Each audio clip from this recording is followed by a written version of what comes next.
அனைவருக்கும் வணக்கம். நம்முடைய வாழ்க்கையில நம்ம நிறைய விஷயத்துக்காக ஓடிட்டு இருக்கோம்.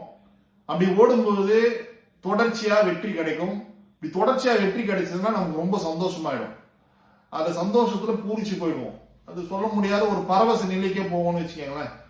அதே தோல்வி கிடைச்சதுன்னு வச்சுக்கோங்களேன், ஃபெட்டப் ஆக ஆரம்பிப்போம். ஃபெட்டப் ஆகிட்டு நிறைய ஃபீல் பண்ணுவோம். என்ன பண்றதுன்னே தெரியாது.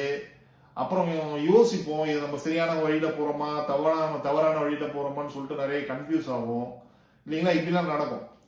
இது மாதிரி ஒருத்தருக்கு அவருடைய தொழில பலத்த தோல்வி, அதுவும் அடுக்கடுக்கான தோல்வி, நிறைய வாட்டி தோல்வி அடைகிறப்போ அவர் என்ன பண்றாருன்னா, கடைசியா இதுதான் என்னுடைய கடைசி வாய்ப்புன்னு சொல்லிட்டு அந்த கடைசி வாய்ப்பையும் யூஸ் பண்றாரு. யூஸ் பண்ணி பார்த்தா அதுலயும் அவருக்கு தோல்வி ஆயிடுது. தோல்வி ஆனோடனே ரொம்ப ஃபீல் பண்றாரு மனுஷன். ஃபீல் பண்ணி என்ன பண்றதுன்னு சொல்லி தெரியல, கையில எதுவும் கிடையாது. சாலைக்கு வராரு, நடு ரோட்ல பாக்குறாரு. நடு ரோட்ல பார்த்து ஒரு ஓரமா நின்று அங்க இருக்கக்கூடிய மனிதர்கள் எல்லாம் பாக்குறாரு. எல்லா மனிதர்களும் வேகமா போயிட்டு இருக்காங்க. ஒருத்தருக்கு ஒரு வேலை, எல்லா வேலையுமே அவங்கவுங்க வேலையை அவங்கவுங்க பாக்குறாங்க. இதை பார்த்து அவரு அப்படி பார்த்துக்கிட்டே இருக்காரு. அவருடைய கண்ணில் தென்படக்கூடிய தொலைவுல ஒரு குப்பை தொட்டி இருக்கு.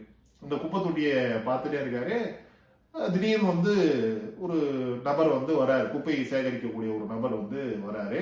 அவர் கையில ஒரு சாக்கு பை ஒண்ணு வச்சிருக்காரு. தோல்ல வச்சிருப்பாங்க இல்லைங்களா, அந்த மாதிரி ஒரு சாக்கு பை வச்சுட்டு அந்த சாக்கு பையில அந்த குப்பை தொட்டியில இருக்கக்கூடிய கவர், அந்த கவர் எல்லாத்தையுமே, பிளாஸ்டிக் கவர் எல்லாத்தையுமே எடுத்து போட்டுக்கிறாரு. போட்டு அவர் பாட்டு போறாரு. அதுக்கப்புறமா ஒரு குச்சி வச்சிருப்பாங்க. அந்த குச்சி, அது ஒரு கம்பி மாதிரி ஒண்ணு வச்சிருப்பாங்க. அந்த கம்பியை சொருகி அந்த கவர் எல்லாத்தையுமே எடுத்து அவர் சேர்த்து எடுத்துன்னு போறாரு. அடுத்தது இன்னொருத்தர் வராரு. அவர் என்ன பண்றாரு அப்படின்னா, அந்த குப்பை தொட்டியில இருக்கக்கூடிய நம்ம கூல்ட்ரிங்க்ஸ் எல்லாம் குடிப்போம், அப்புறம் தண்ணி எல்லாம் குடிப்போம், வாட்டர் பாட்டில் இருக்கும் இல்லைங்களா, தேவையில்லைன்னு சொல்லி தூக்கி போடுவோம். அந்த மாதிரி வாட்டர் பாட்டில், அந்த பிளாஸ்டிக்ல இருக்கக்கூடிய அந்த கண்டெய்னர், எல்லா கண்டெய்னரையும் எடுத்து அவர் சேகரிக்கிறார். அடுத்தது அந்த குப்பை தொட்டி பார்த்துட்டே இருக்கிறப்போ ஒருத்தர் என்ன பண்றாருன்னா, ஏதோ ஒரு சாப்பாடு எடுத்து போட்டு போறாரு. வாழை இலையில அழகா சுத்தி அவர் சாப்பிட்டுட்டு ஏதோ போட்டிருக்காரு போடுது. அந்த வழியா ஒரு நாய் போகுது. அந்த நாய் அந்த சாப்பாடை சாப்பிடுது. வாழை இலையில் போட்டிருக்க அந்த சாப்பாடை சாப்பிடுது. அதையும் பார்த்துக்கிட்டே இருக்காரு. ஏதோ அவருக்கு ஏதோ ஸ்ட்ரைக் ஆகுது. என்னடா அதை கண்டினியூவா நம்ம பாக்குறது எல்லாமே அந்த குப்பை தொட்டியை பார்த்தா இவ்வளவு வேலை நடக்குது குப்பை தொட்டிலன்னு சொல்லிட்டு யோசிச்சுட்டே இருக்கிறப்போ அடுத்தது இன்னொரு ஆள் வர்றாரு. அவர் என்ன பண்றாருன்னா, அந்த குப்பை தொட்டியில இருக்கக்கூடிய அட்டைகளை எல்லாத்தையுமே சேகரிக்கிறார். அந்த அட்டையெல்லாம் சேகரிச்சு அவர் எடுத்துன்னு போறாரு. அப்புறமா கொஞ்ச நேரம் கழிச்சு ஒரு மாடு வருது. அந்த மாடு என்ன பண்ணுறது, அந்த குப்பை தொட்டியில இருக்கிற அந்த இலை, நாய் சாப்பிட்டு போட்ட அந்த இலைய சாப்பிட்டு போகுது, வாழை இலைய. ஒரு குப்பை தொட்டியில நமக்கு வேணான்ற பொருளை தான் போடுவோம். அப்படி வேணான்ற பொருளை போடுற ஒரு குப்பை தொட்டியில இருக்கக்கூடிய பொருளை வச்சு இந்த உலகத்துல மனிதர்களும் அதே மாதிரி பாத்தீங்கன்னா கால்நடைகளும் அவங்களுடைய வாழ்க்கையை நகர்த்தும் போது நம்ம வாழ்க்கையில ஏன் தோண்டு போனோம் அப்படின்னு சொல்லி யோசிச்சு அடுத்தது ஏதாவது ஒண்ணு பண்ணணும்னு சொல்லிட்டு அவர் போயிட்டாராம். இது நம்ம சமீபத்துல படிச்ச ஒரு விஷயம். இந்த படிச்ச விஷயத்த உங்ககிட்ட ஷேர் பண்ணணுன்றதுக்காக இதை சொல்றேன். இப்போ நம்மளுடைய வாழ்க்கையில யோசிச்சு பாருங்களேன், வேணான்ற பொருள் மூலமாகவே இவ்வளவு விஷயங்கள் கிடைக்கும் பொழுது இந்த உலகம் எவ்வளவு பெருசு.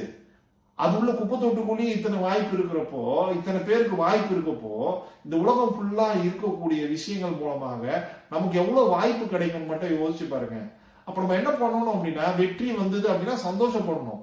அதே டைம்ல தோல்வி வந்தது அப்படின்னா தோண்டு போகக்கூடாது. தொடர்ச்சியா தோல்வி வந்ததுதான் கண்டிப்பா தோண்டு போகவே கூடாது. ஏன்னா தோல்வின்றது எப்பொழுதுமே அது ஒரு முடிவு கிடையாது. தோல்வின்றது முடிவு கிடையாது. அதே மாதிரி வெற்றின்றது நிரந்தரம் கிடையாது. அழகா ஒரு படத்துல சொல்லுவாங்க, வாழ்க்கைன்றது ஒரு வட்டம் மாதிரி. இன்னைக்கு தோக்குறவங்க நாளைக்கு ஜெயிப்பாங்க அப்படின்னு சொல்லி சொல்லுவாங்க. அதே மாதிரி நாளைக்கு ஜெயிக்கிறவங்க நாளைக்கு ஜெயிப்பாங்களான்னு தெரியாது, தோற்கலாம் ஜெயிக்கலாம். இப்ப இது மாதிரிதான் எல்லா விஷயமும் இது மாதிரிதான். அப்புறம் என்ன பண்ணா, இது எந்த தோல்வி வந்தாலும் அதை ஸ்போர்ட்டிவா எடுத்துக்கணும். அதே மாதிரி முக்கியமான விஷயம், உங்களுக்கு தொடர்ச்சியா தோல்வி வருது அப்படின்னா, நீங்க நல்லா ஒர்க் பண்றீங்க, ஹார்டா ஒர்க் பண்றீங்க, ஹானஸ்டா ஒர்க் பண்றீங்க, நேர்மையா ஒர்க் பண்றீங்க, உண்மையா ஒர்க் பண்றீங்க, ஆனாலும் உங்களுக்கு தொடர்ச்சியா தோல்வி வருது அப்படின்னா இதை மட்டும் ஞாபகம் வச்சுக்கோங்க, கடவுள் உங்களுக்காக ஒரு மிகப்பெரிய வெற்றியை தயார் செய்து கொண்டிருக்கிறார். ஒரு மிகப்பெரிய சிறப்பான ஒரு எதிர்காலத்தை உருவாக்கி கொண்டிருக்கிறார். அந்த எதிர்காலத்துக்காக கடவுள் தயாரிப்பதற்கு நேரம் தேவைப்படுகிறது. ஓகேங்களா? அந்த நேரத்துக்கு தான் வந்து உங்களுக்கு வந்து நிறைய தோல்விகளை வந்து கொடுத்துட்டு இருக்காரு.